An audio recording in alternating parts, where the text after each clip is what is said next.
Meron po tayong sasagutin na question dito. Tanong ko lang po, if sponsored ko po yung trip, pero may foreign BF offered to host me. Bali sa kanya po ako mag-i-stay to cut expenses on hotel. Do I need to present po both invitation letter and affidavit of support? Employed po ako or mag-book na lang po ako ng hotel para mas sure po. Sana po masagot. Thank you very much po. Turkish po ang BF ko.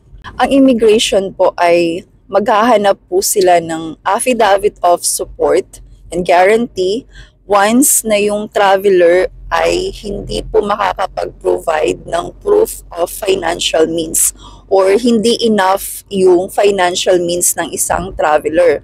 So kapag makita ng immigration officer na kompleto, meron kang kakayahan na isupport ang travel mo financially, then possible na enough na sa kanila yung invitation letter.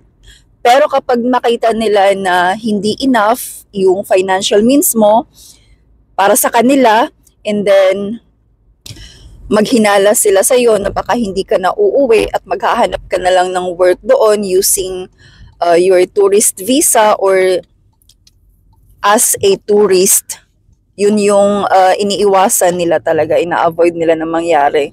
So possible, hahanapan ka nila ng affidavit of support na galing sa boyfriend mo.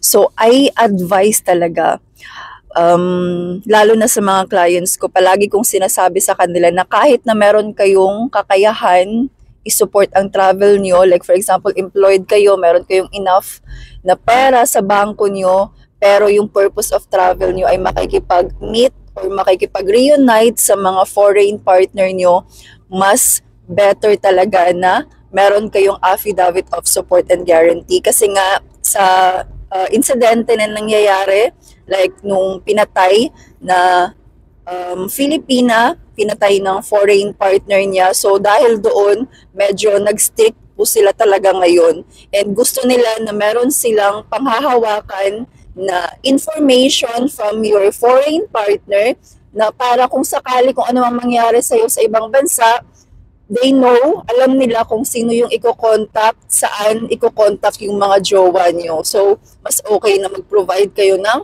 affidavit of support and guarantee.